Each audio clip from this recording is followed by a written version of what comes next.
Okay, session 3. It is my great pleasure to introduce my dear friend Ashley. We were high school friends. How many of you know high school can be tough? And it can be really tough with girls and friends and all of that, but we just had a core group. We were in youth group together, and Ashley has done an amazing job of, sometimes it seems like as life goes on, you just kind of like slowly drift apart and you part ways and you just lose contact. And it wasn't because of anything that happened, but Ashley's been so good about just like wrapping her arms around people and keeping them close. And so anyway, I just appreciate that about her, because if you're not intentional, it is easy just to drift. And so she is very much, I feel like maybe her motto a few years ago was like, the more the merrier. If you want to come, you should. And her mom hosted lots of events with lots of people because that was just the place to be. And she was very inclusive and just like, she just wanted everybody to belong. She again saw purpose and value in people, and she wanted them to be a part of that. So some of you might recognize her. She used to work Wolf Point Poplar. She's a PA, physician assistant, and so her and her husband, like I said, are now in Helena, and they have 3 beautiful girls. But so we're going to allow a guy into this session so he can he can hear it. Maybe he could correct her if she gets the story. No.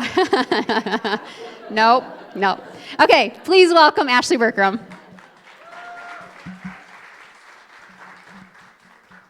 When I get nervous, I talk fast, so just tell me to drink some water, okay? Slow down. All right, so I was going to show a picture of my family so everyone can see. So I'm Ashley. I did grow up here in Glasgow, went to college in Sioux Falls, South Dakota, which will kind of be important later on in my story. Ended up in Billings going to PA school, and again, now we live in Helena. So we have my 3 beautiful children. My oldest is 12, Addie, and then we have a 10-year-old, Amia, and Aaliyah is our little Spitfire 3-year-old. So when actually, I was going to tell this story, so Stephanie and I were talking earlier a little bit. So Aaron, I met Aaron because of Stephanie's brother. They actually came to Sioux Falls to see me because Stephanie's brother liked me. And I met Aaron, who thought I was mean, and I thought he was sarcastic.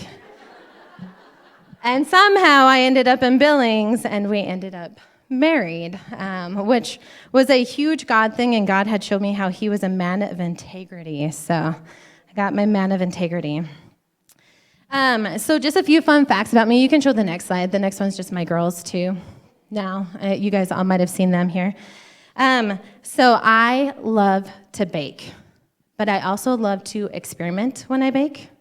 I don't know if you guys like to do that, but I like to add honey where sugar should be or whatever, and my husband will tell me that I should never experiment. So sometimes it turns out, but most of the time, let's be honest, it doesn't turn out. Don't do it.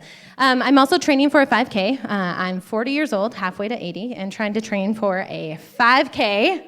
I'm hoping to get under 30 minutes, so I guess we'll see in 2 weeks whether I make that mark or not.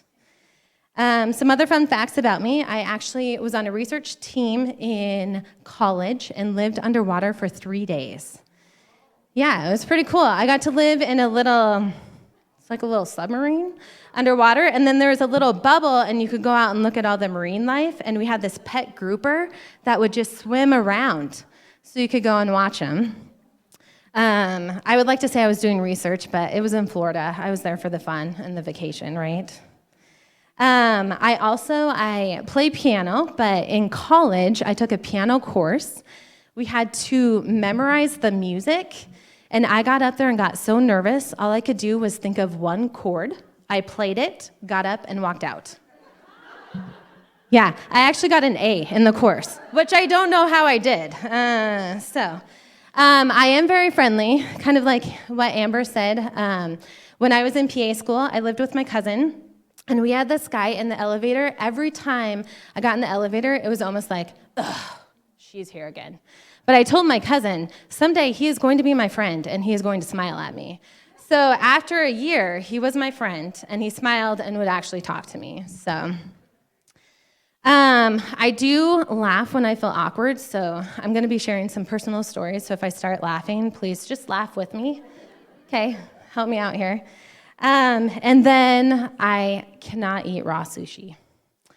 So when I was in college and not dating Aaron, but dating someone else, I shot a deer. And my dad was like, if you shot this deer, you have to take a bite of raw deer liver. Well, I had to impress this guy, so I took a bite. Then I went to PA school a few years later, and the radiologists were showing us pictures of people who ate undercooked food and had worms. And I cannot eat sushi. It is cooked.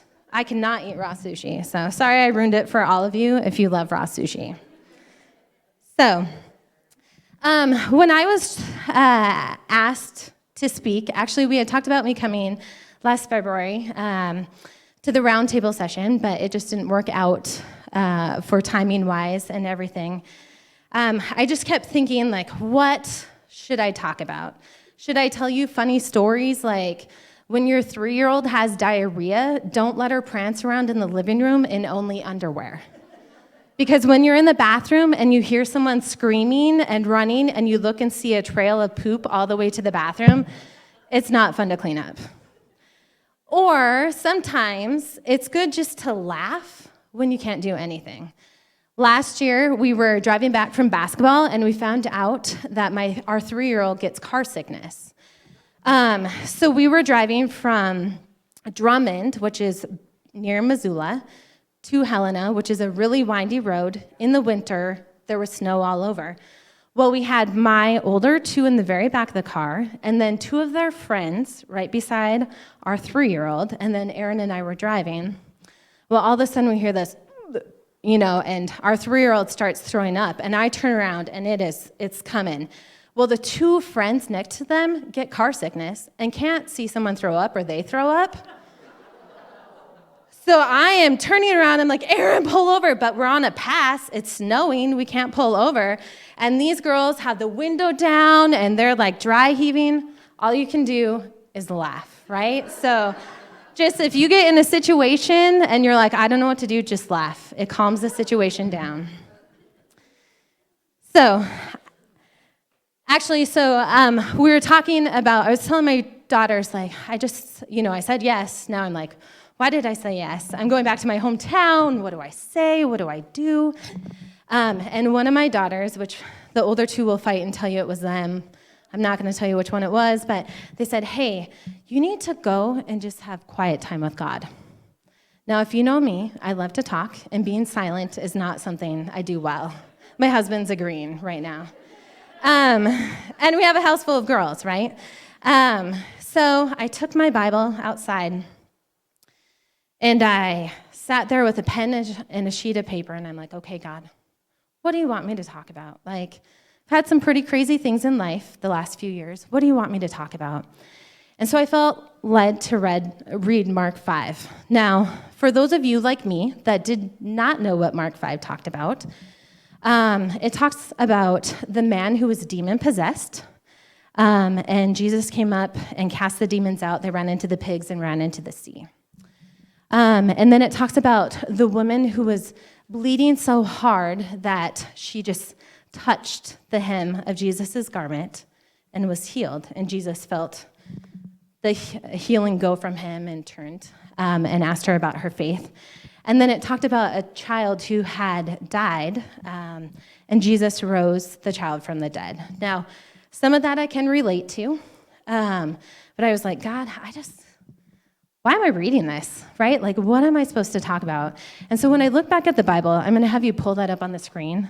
This is what it said in the Bible. And if you look here, Mark 5:19, go home to your friends and tell them what great things the Lord has done for you and how he has had compassion on you.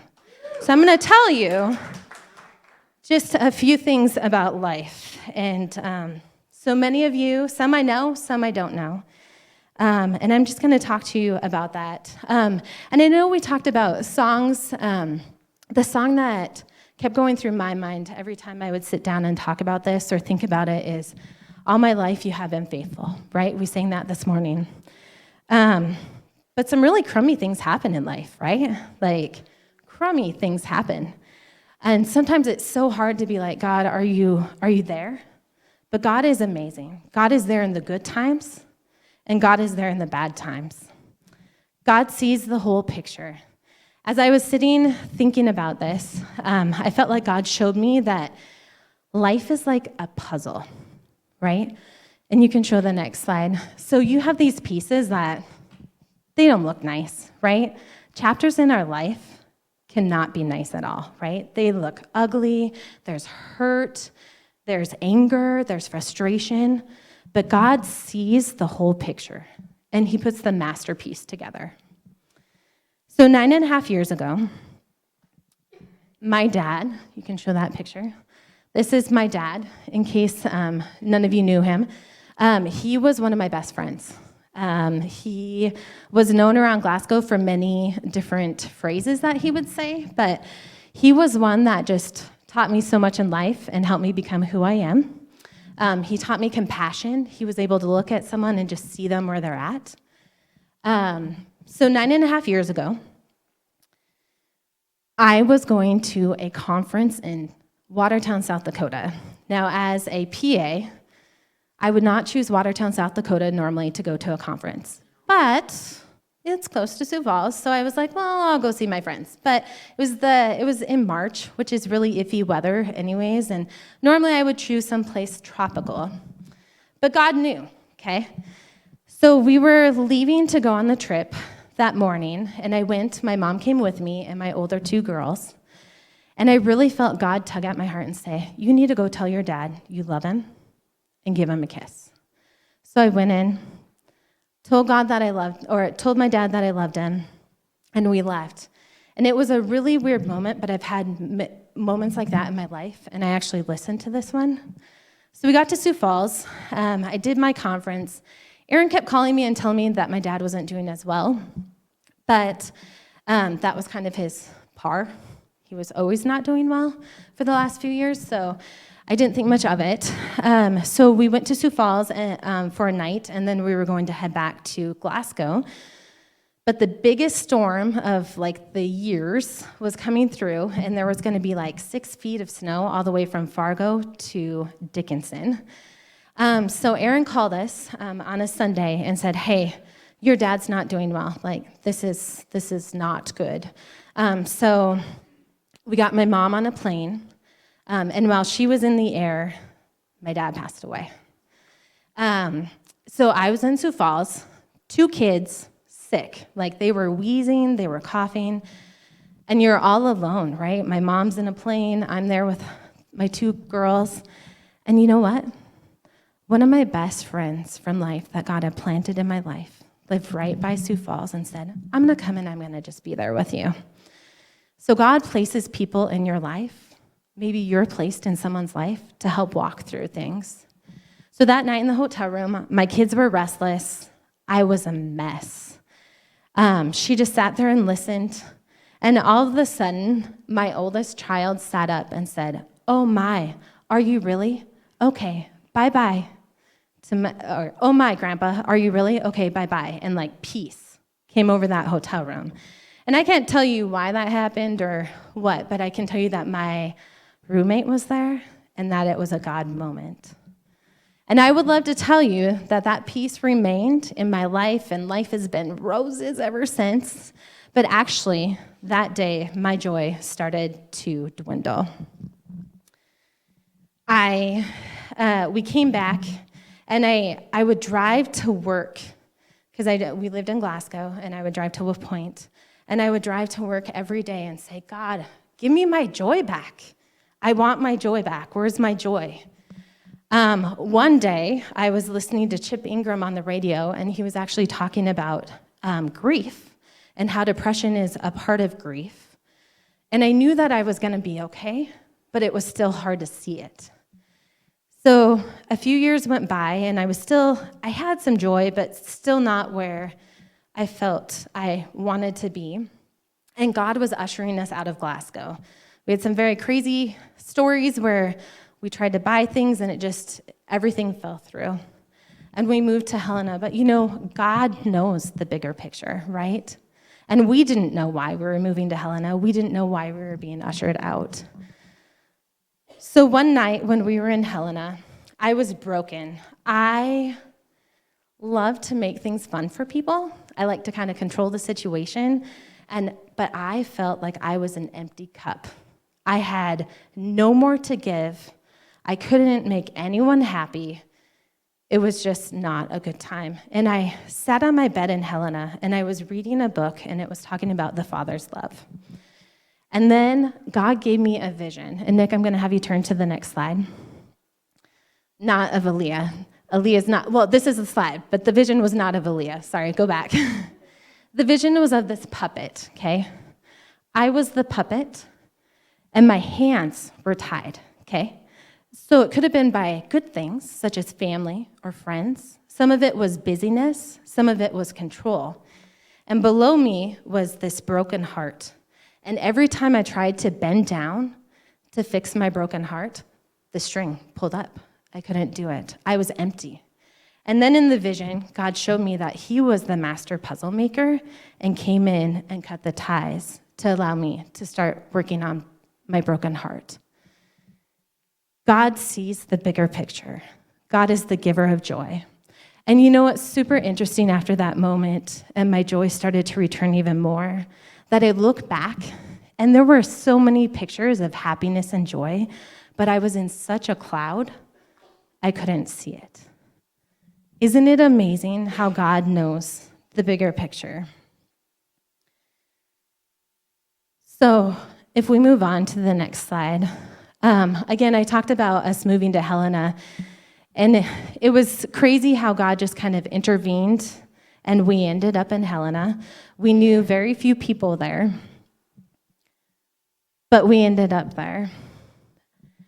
A few years after we ended up there, my brother, who was in the military, who some of you may or may not know, he was in the military and got to put where he would want to go for his top 3 places. He put Helena as a place that he wanted to go. He was an officer in the military, which you may say, okay, likelihood that he would get in Helena, pretty high. But there were actually 8 other people that were ahead of him, that ranked higher than him, that put Helena as their top place. But God saw the bigger picture, and God knew that my brother was going to be going through some of the worst times of his life the next few years, and he needed support. Because God places people in our lives to help us walk through the good times and the bad times. So God sees the final picture. He is the creator and master puzzle maker. When we don't see it, he sees it. Then, a few years later, 2018, we found out that we were pregnant with our 3rd child. I was a little older and described as geriatric pregnancy. Right? I know, how great is that? You walk in and they're like, oh, here's a geriatric pregnancy. So we found out I was pregnant early 2018 in January, and I was excited. Now, if you know me, I wanted 10 children when I was younger. If you know Aaron, that was not his dream at all. So time went on. I was feeling more pregnant. I was worried because there was such an age gap in our kids. How were they going to handle it? But things seemed to be going well. So we told our girls, which my oldest girl got so nervous, she thought we were going to kick her out of the house because we were having a new baby. It was pretty sad. What she realized later, we weren't. So we let our middle child then go to the ultrasound with us, and there's our baby, 12 weeks, bouncing around in my belly, doing great. Life went on. A month went on, and you can show the next picture, and I was feeling pregnant, definitely feeling pregnant. You can see I'm pregnant here. My 2 kids, they're loving life. Out in Spokane, thought everything was great. So we went in for my 16-week appointment, but it was actually 16 weeks, 4 days, because we were on a trip. And And one of my friends who had just accepted a position at the OB clinic was actually there that day and was kind of in the room with us. And God has put her as a gift in my life to help us both walk through some really horrible times. But we were talking, we were laughing. Aaron was in there talking with us, and the doctor comes in and puts the Doppler on my stomach. He didn't hear anything. Now, I had a really messed up uterus, so I'm like, well, that's nothing. So they take us across the hallway, and they have this old ultrasound machine. And there is our baby, just suspended, no heartbeat, no movement, just hanging out. So I did not want to believe that reality. So they took us downstairs to another ultrasound machine. And our kids are there, Aaron's there, and we're like, why? Why? She actually measured about 16 weeks, 3 days. And so the day before, I don't know, something happened. So because I was so far along, or further along, you worry about complications. So I had to go into the hospital and have her. Now, our doctor was very good and said, hey, you can come in whenever you feel good or feel like you need to. So we went home, and I was angry. I remember sitting in the bathtub one night and wanting to scream at God and being like, heal her. Like, you have healed people. I have read it in the Bible. Heal my baby. What are we going through this for? And it didn't happen. I went in for, I think, 2 or 3 other ultrasounds just to be like, are you sure? Are you sure there's no movement? If I shake her, will she come to life? So finally, Friday, May 4th, we checked into the hospital. And the poor girl that was checking us in, I was a mess. And she probably had no clue what or why we were checking in.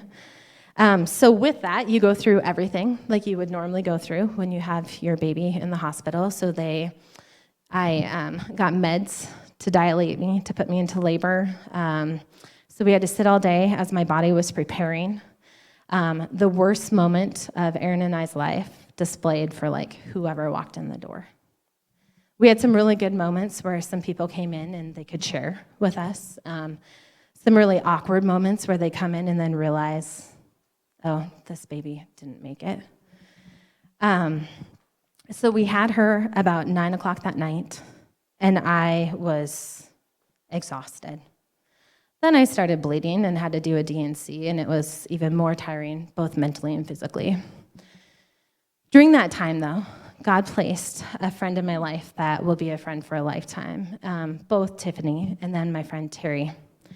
And she was able to come in and talk and kind of navigate us through all different things, because when you lose a child, there's so many different emotions that go with it. And do you have your kids come and see their little sister that they were excited for, or do you take pictures? Do you hold her? What do you do? And she has helped me navigate through that, because God places people in our life to help us walk through the good times and the bad times. So little did I know, and actually Terry actually has opened the door for me to be able to talk to Carroll College students now, nurses, about loss, because it is a hard thing to go through, and it's hard to navigate, and how do you walk a mom and dad through that and family through that? But little did I know that I would be walking with one of my dear friends 2 years later holding her baby who had just passed away, and being able to walk her through the bad time because God allowed me to be a part of her life. So I left the hospital, and you would say, okay, so life went on. It's great. But I was angry. I was so angry. I had so much doubt about me. I had so much frustration. We went to a park in Missoula, and I remember watching my older 2 girls play, and there were families, and they had babies, and I didn't know their stories, but I just remember looking at them and being like, God, why do they get their baby? I didn't get my baby. Why do they get their baby? Or I do family practice and have had multiple people come in who didn't have a good home life or didn't want their baby, and I just would always have to Like, it's okay, step out of the room, it's gonna be okay, it's gonna be okay, God be with the baby. But I was angry. So one night, I think God just must talk to me in my bed when I'm reading books or something, I don't know. But one night, I decided to read this book that I had gotten about a woman who had lost her child. And in it, she described Adam and Eve in the garden and how God came into the garden and said, Adam, Eve, where are you? And they hid, right? And it wasn't that God didn't know where they were, right? He just wanted them to admit it. So then the light bulb went on. God, I need to tell you how angry I am so I can start to be healed. So that night on my bed, I said, God, I am so angry with you. You healed the baby or the girl in Mark 5. You healed her, and you didn't heal my baby. And that was the night that my healing started. So we fast forward a few years, and we got pregnant with our fourth child, Aaliyah. Every day I woke up and I was a wreck. Isn't it amazing how we try to control the situation? And we have so much anxiety over things we can't even control. So I would wake up every day and be like, God, please don't let my baby die. And I would have to remind myself that people do things all the time to their bodies and still have babies, and I cannot do anything except for try to exercise, treat my body right, and pray that God will protect my child. Isn't that amazing that that's what we can do, but we try to control everything, we try to control it, and we have so much anxiety over all these things that we just cannot control. Well, thank God, Aaliyah was born, and she has been a Spitfire ever since she has been born. And God helped us through it. God knows the bigger picture. So fast forward this last year, actually, I was scheduled for a hysterectomy because my body hated me, and probably like the woman in Mark 5. I was tired all the time and just bled. But 2 weeks before I had my hysterectomy, we found out my mom had cancer.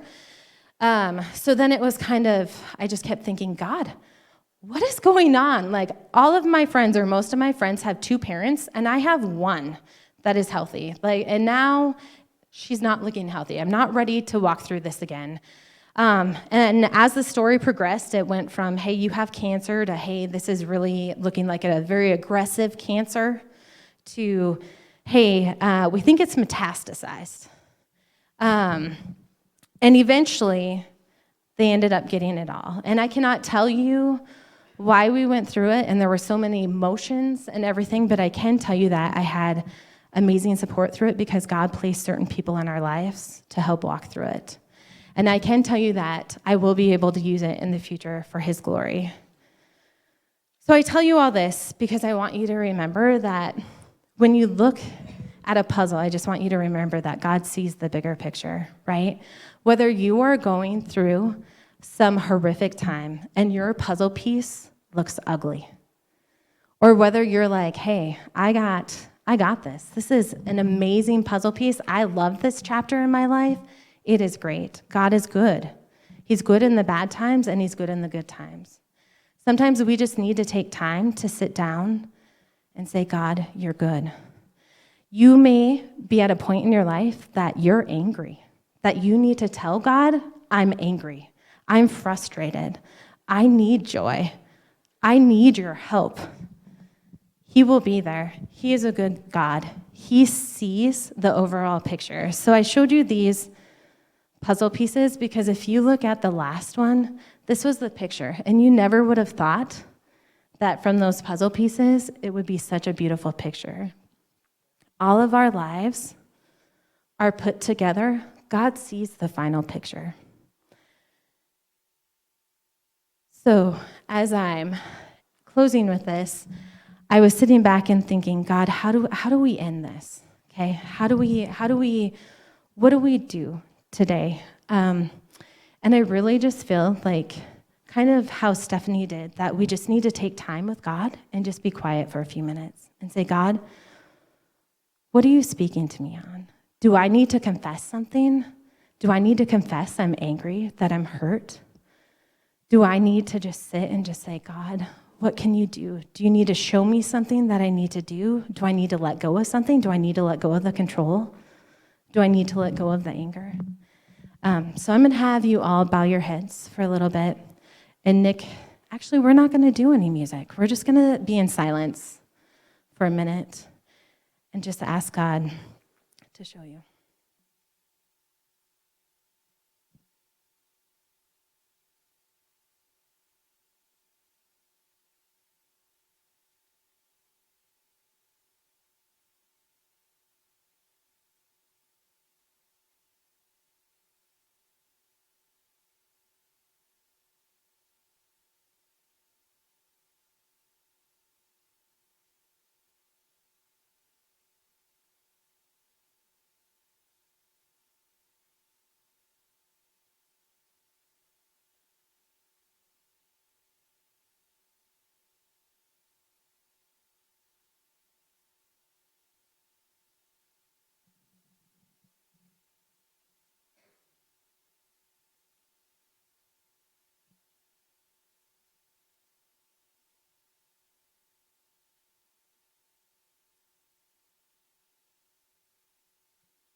It's awkward to sit in the silence, huh? But you know what? We all need to do it. And you need to take time. Maybe it's on your bed. That's God's going to show you a moment. Maybe it's just you just need to be quiet and just say, God, what do you have for me? So let's just bow our heads. Dear Heavenly Father, I thank you for your goodness. Even in the times when we cannot see your goodness and we're so angry and frustrated and caught up in ourselves, Lord, I thank you that you are a good God. I thank you for your love. I thank you for seeing the overall picture and the things that we can't explain. I just ask that you just touch each one of us in this room, Lord. Just pour out your love. Give each one of us just dreams of what you have for our lives. And help us just to confess the things that we need to confess to you. In Jesus' name, amen. If you do want prayer, you can come up here. If not, you get a break.